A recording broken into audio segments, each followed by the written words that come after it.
Taifa leo, Papa mpya Leo wa 14, Robert Francis Prevost kutoka Amerika mwenye umri wa miaka 69 alichaguliwa kumrithi Papa Francis aliyefariki dunia Jumatatu ya Pasaka mwaka huu akiwa na umri wa miaka 88 na kuzikwa siku 6 baadaye. Maelfu St. Peter's Square, Vatican, baada ya moshi mweupe kuashiria kiongozi mpya wa kanisa Katoliki kupatikana, na walikuwa wengi sana. I wonder if they just wait there to see if there's a black smoke. Watching the smoke is actually something.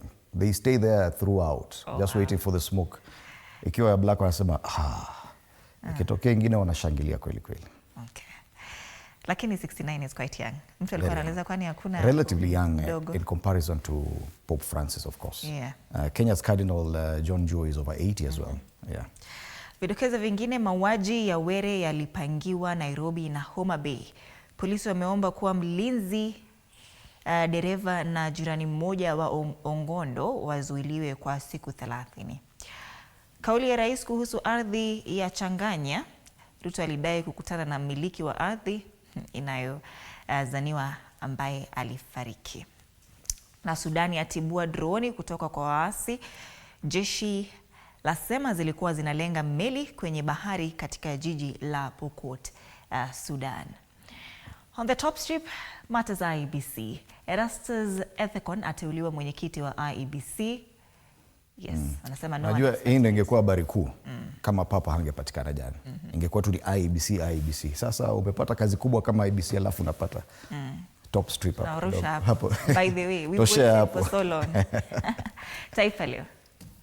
It's the same story on the front page of the Standard. Pope Leo XIV, he is a 267th pontiff.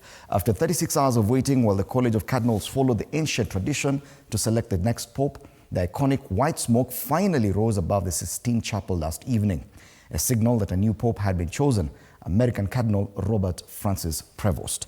Now, the Standard has actually done quite some coverage of this on pages 4 and 5 of this paper. Let's just take a look at... Yes, Cardinal Robert Prevost becomes first American pontiff, and Pope Leo XIV, he is a reformer with deep missionary roots in Peru as well as the Vatican.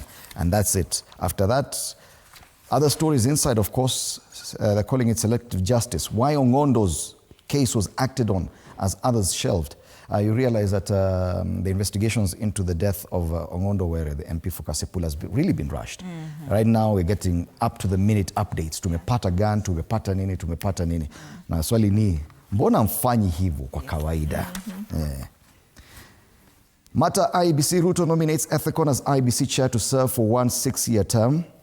That's the story on page 2. And this, ideally, as we said, should have been the big story on the front page. Because tumengoja more close to, I think, over 2 years. Without IEBC, now we have a chairman and nominees for the commission. Other quick stories, Kulendani, Waititu to stay in committee as bail is rejected again. Jamani. Mwachieni. Hawana huruma. Ajazoea. Anyway, that's the Standard. Back page, leo tukubali tu tuseme Arsenal falls short again as striker wars haunt Arteta. Ni uchungu lakini tunakubali tuseme nini. That's the back page of the Standard. Jana nilisikia nduru watu wa Man U wamefurahi sana, wamefika Europa League final. Congratulations Man United. Saa ingine tunakubali tu, congratulations. Yes. Lakini msitawaambia. Daily Nation, bado mambo ya Pope Leo XIV, after 2 days of voting, a multitude anxiously waiting at St. Peter's Square, white smoke billowed from the Sistine Chapel chimney last evening, signaling the election of a new leader of the Catholic Church. American Cardinal Robert Francis Prevost is the 267th pontiff. He takes the name Pope Leo XIV. Daily Nation wamempa coverage hapo pages 2, 3 and 4. If you want to know who Pope Leo is. I like the photos inside the Daily Nation because they even have the chimney and the white smoke as it was seen yesterday in the Vatican. We see members of the Vatican. Hata watu wana celebrate worldwide. Other people. Anyway, white smoke, America and his new pope after 2 days of voting. Surprise as Ruto picks Ethekon as IEBC chief. Wanasema people didn't expect Ethekon. You remember watu walikuwa watu walikuwa shanza sema sijui Charles Nyachae ana madi. In fact, hawako anywhere. They are nowhere in the commission now. Lakini you know my former vice chancellor in that other university is one of the commissioners. Oh. Francis Aduol. Congratulations to him. Tunanangojea vetting by parliament. MP's aide driver communicated with the suspected killers. That is this story of the slain MP, Ongondo Uwere. Court to rule on Mwilu's powers to appoint judges. Why state wants 4.6 trillion debt shilling. 4.6 trillion shillings debt case against Uhuru dropped. Kenya fails to pay 1.6 billion shillings as babies miss life-saving vaccines. That is quite worrying. Tumekosa vaccine for so long in the country. Nasema Health Ministry supposed to pay amount to Gavi in vaccine co-financing deal.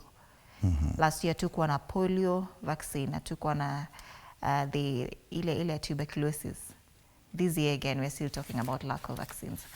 On the back page, Omanyala is part of golden generation of sprinters.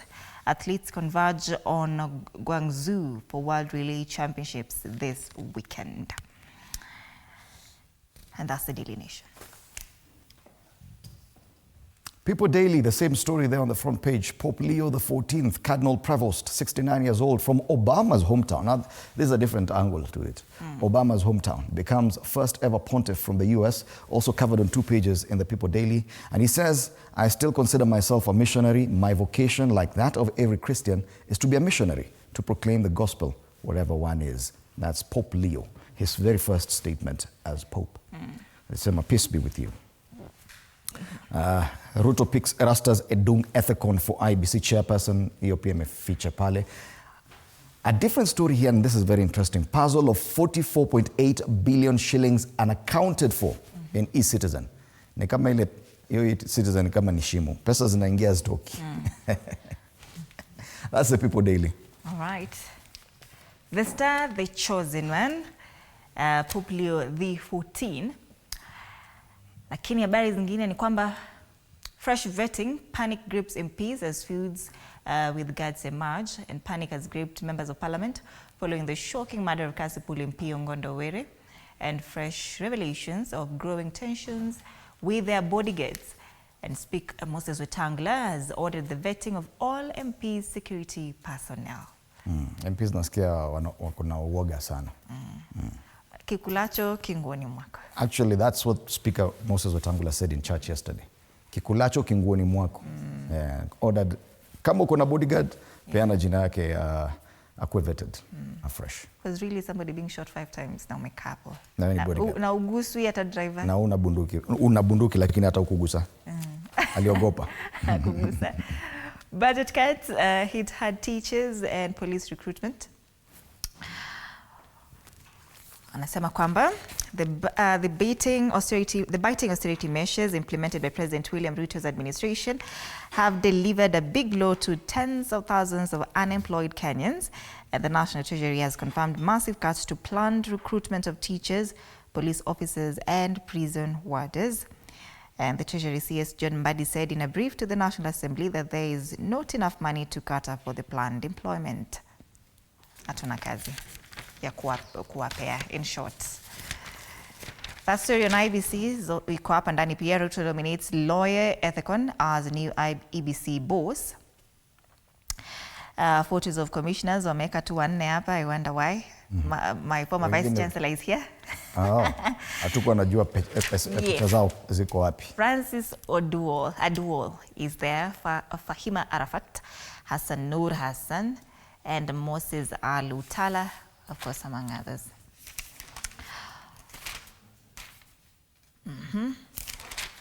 That's the Star. Remember, it's a weekend Star, so it comes with the siasa pullout for the weekend. Public anger rises over bad politics, poor governance. The story is inside the siasa pullout. This is the weekend Star. Fresh, independent, different. Grab yourself a copy. It's only 60 bob. Hapa Kenya. Business Daily. Rich investors earn 57 billion shillings from treasury bond deals. Anasema treasury bond investors made a profit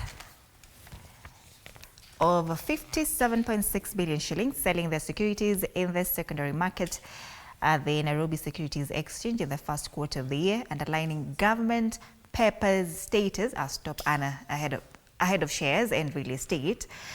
They cashed in on demand for high-interest infrastructure bonds amid a decline in returns from new issuances coming into the market, of course, to sell off their holdings at a premium to buyers. This story is on page 2. That story of our new Pope, Cardinal Prevost, elected Pope Leo XIV, first U.S. pontiff. Tusome tu kidogo, anasema Cardinal Robert Prevost was elected in a surprise choice to be the new leader of the Catholic Church on Thursday, taking the name Leo XIV, becoming the first U.S. pontiff. And Pope Leo appeared on the central balcony of the St. Peter's Basilica after white smoke had billowed from a chimney atop the Sistine Chapel, signifying the 133 cardinal electors had chosen a new leader for the 1.4 billion member Catholic Church. Unajua niliona mtu aliweka Twitter ati it's crazy for Africans to think about even being a pope, having a pope in a white man's religion. Well, it's already in Africa where there are already like 1 point how many billion Catholics? Tuko wengi though. 200 million. Yeah. On the ticker, Kenya makes first plea for reversal of U.S. trade tariff. Stanbic Bank profit falls by 16% on lower forex income, and foreigners NSC participation sinks on U.S. tariff jitters. And that's the Business Daily. So we take a look at, once again, for the youth perspective, this 4 gentlemen and 2 ladies will be in studio. Mambo mengi sana nazungumzia leo, IEBC finally in place. Kiatu kilirushwa kule Migori na mambo mengine mengi. So do stand by for that coming your way at 6:30 this morning. Caricature. Unista. This one is the Daily Nation. The cartoon on the Daily Nation today talks about the police service. So kuna reporting center pale wanasema National Police Service report here. Lakini kuna askari huko kando anafiatua tu marisasi. Hata MPs wanaogopa. They guarding VIPs, they're very indifferent, very efficient when it comes to VIPs. But if you turn to Gen Zs, indifferent. Yes, if you can use this compass there. So really criticizing your story, the fact that they are very fast to investigate and to find out details about a crime against a member of parliament. But when it comes to Kenyan youth, hawana haraka. Yes. The Standard Matters IEBC. There's a caricature here. Amevalishwa hapo green and yellow. Anakaa kama magician. Yes. Yeah. Lakini anasema kule ameshikilia kitu hapa amefinya sana ndani ya the bag ya IEBC. Anasema the people who cast the votes don't decide an election. The people who count the votes do. That's a perception we have. Yes. It's actually the IEBC that decides, or is it the Kenyan voter? Hapo ndio shida huwa. People Daily. People Daily ni kama huyu cartoonist alichelewa kidogo because ametuma election guru from Kenya akafika kule Vatican. Anasema in case you're having difficulties electing the new pope, I can help you the Kenyan way. By 1, making the loser win. By 2, arranging demonstrations to protest the results. And 3, mkate nusu deal. Yeah. The Kenyan way. Lakini amechelewa. Nafikiri alifika huko akaambiwa tayari kuna white smoke. Pole sana. Shamaliza issue. Yeah. The Star, hiyo story ya crime in the country. Crime country. Tuko na Equity Haste pale, Ethiopian Airlines. Na kuna majamaa wanatumia nduthi, wanafika mahali umepiga stop hivi kwa lights. Wanakudush. Kudush. And the president meanwhile anarushiwa kiatu. Yes. And it's a crime country. Munarushia president kiatu, mukifikiria nini? Very unfortunate. We're a very dramatic country. Later on, we'll be having this conversation with Mercy Nzuki, a psychologist and the mind advocate.